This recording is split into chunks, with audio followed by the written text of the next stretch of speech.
Asante Bwana Spika. Swali langu naomba kujibiwa wakati Albert aliletwe kutoka kwa ile county na kuletwa Nairobi kwa station. Na tunajua kila station iko na askari. Na kila dakika kidogo kama lisali moja kuna kuja watu wengine wanakuwa pale, kwa hiyo station haivungangwi. Wale askari walikuwa wanalinda hiyo station walikuwa wapi? Ya pili, katika Kenya ING wakati ulikuja hapa tulikupitisha na tukajua utarainisha upande wa ulinzi, kila sub county ulikuta watu wa guidance and counseling wangapi? Kwa sababu tunajua askari wengine wako na pressure, ni kama ni watu kama sisi, wengine ni watu wa kunywa pombe, na wale watu wanaenda kushika kule masinani ni watu ambaye waro chavu. Tunataka kujua ulikuta watu wa guidance and counseling wangapi na pia umeongezea wangapi? Ya mwisho, katika Kenya tuko na ING moja na deputy ING. Kwa sababu najua Speaker aulisangu swali.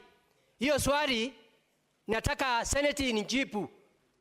Wakati watu walikuwa kuitwa hapa wakuja hapa, ule mwenyewe deputy ING aliwaswa wapi ndio atuelezee ni nini ilikuwa inaendelea, kwa sababu yende ikawa sio ING avai kujibu ile maswali kwa hapa yote. Senator Richard Onyonka. Thank you, Mr. Speaker. I just want to say, number one, this is a sad event. The young man was not transported from Homa Bay on any other day. The family said he was picked on the 6th, and on the 7th, he died. There's a letter that I want the IG to look at that you give as a press conference where you said that the gentleman was actually picked and he did not go to Central Police directly. He was kept at the DCI offices. The letter exists, you can refer to it. The DCI denied that the gentleman was not taken to their offices. My honest observation is this: our country has got issues. Right now we can try and sanitize where we are. These events they are sequential. If many of you in this house can remember, there was a lady called Njeri, a blogger. She was picked up. If people had not made noise about her, she would most probably be dead.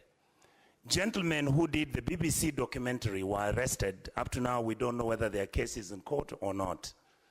Then this young man dies. And of course, many of you have talked about Ongondowere's case, which is now a good case of the government getting involved. We have lost so many Gen Z. You remember the dam where these kids were being dumped?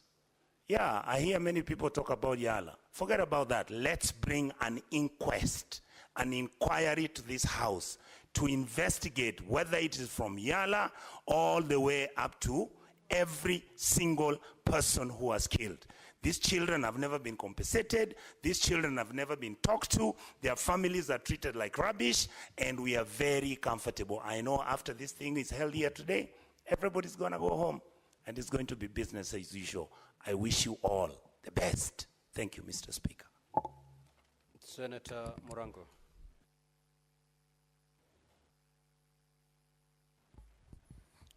Asante sana, Mr. Speaker. Unajua kutangulia chanoni kuzindi tonge. Kwa hivyo walionitangulia wameuliza maswali mengi muhimu. Kwa hivyo sina mengi ya kuuliza. Mr. Speaker, swali langu litaenda kwa IPOA. Niwaulize katika uchunguzi wao mahali wamefikisha hadi sasa, mshukiwa Albert Ojwang mmepata kama alikuwa peke yake katika ile seli aliwekwa ama walikuwa na wenzake? Hilo ndilo swali langu la kwanza. Na la pili ni kwamba katika kanuni za kushughulikia wafungwa ambayo tumepewa leo na IG, linasema kwamba mshukiwa anafaa kuwa na uhakiki wa kiafya kwamba ako katika afya nzuri kabla hajawekwa katika seli. Ningependa kuuliza IG kama kuna stakabadhi zozote ambazo zinaonyesha kwamba vipimo vilifanywa na Albert kuonekana alikuwa sawa kabla kuingizwa katika seli.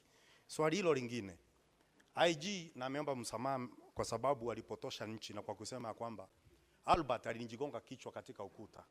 Ni kama kwa maomba hakuna ukuta aliupata na rombi. Swali langu ni kama IG alipotoshwa na kundanganywa ndio akatoa taarifa, na wale maafisa ambao walimpatia hiyo taarifa ndio wataenda mbele ya IPOA, tungetaka kujua wameokokea kanisa gani kwamba akienda kwa IPOA atasema ukweli. Asante sana Mr. Speaker. Senator Kamau.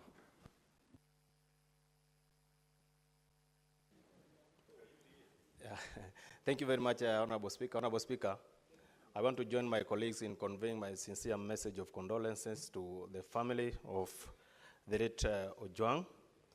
Honorable Speaker, I also want to know from the National Police Service Commission which reforms are they prepared to put in place to restore the confidence to Kenyans that police stations or police cells can be the centers of reform rather than sites of terror. Thank you, Honorable Speaker. Senator Mandago. Thank you very much, Honorable Speaker. Honorable Speaker, from the onset, let me say that indeed it was a very, very sad incident to lose a life in a police station. Honorable Speaker, I have only about 2 questions to the IG.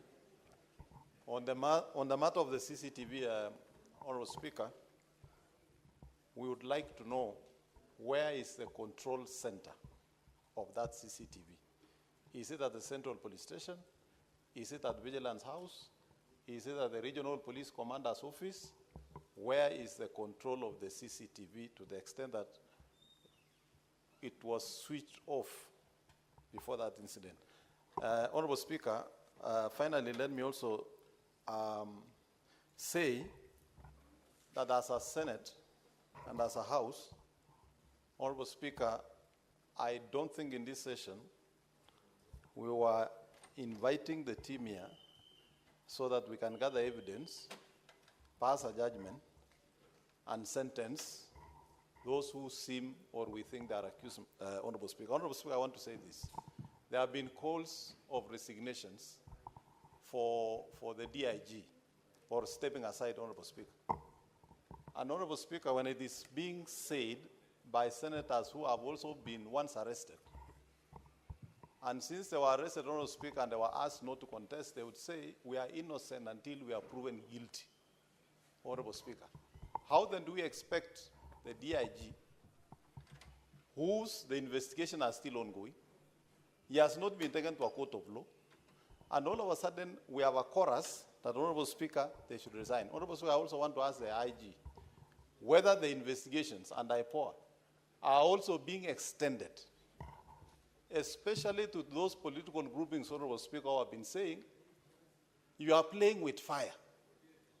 There will be Arab Springs. Honorable Speaker, what makes us think that they are not behind this process to actualize the Arab Spring they are perceiving and trying to conceive in their minds, Honorable Speaker?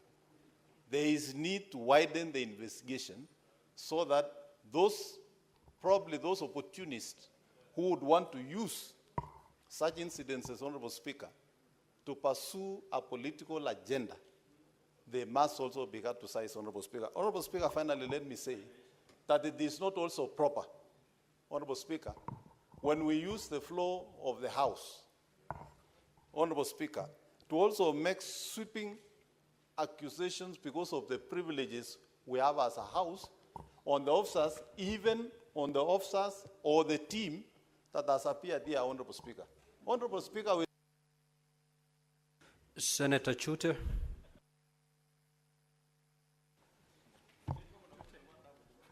Thank you very much, Honorable Speaker. Honorable Speaker, I want to refer you to our Constitution, Article 26, 1 and 2. 1 says very clearly, every person has the right to life. 2 says that the life of a person begins at conception. Article 29, every person has the right to freedom and security of the person, which includes the right not to be, on D, subject to torture in any manner, whether physical or psychological. Honorable Speaker, Last week, we lost 4 people in Loyangalani. 2 of them are between 19 and 20. And 2 others are between 35 and 75. A police officer, OCS, was injured in that fracas. OCS Marua is in Nairobi West Hospital, currently hospitalized with a gunshot wound on his 2 legs, Honorable Speaker. Honorable Speaker, I really condole the friends and family of Albert Ojwang. Honorable Speaker, I have a very good question. This is a very simple question. Safaricom, how are they involved in this matter of identifying people? When you are even in a toilet, a police officer will get to you. Can we ask Safaricom to come before this house and tell us what is going on?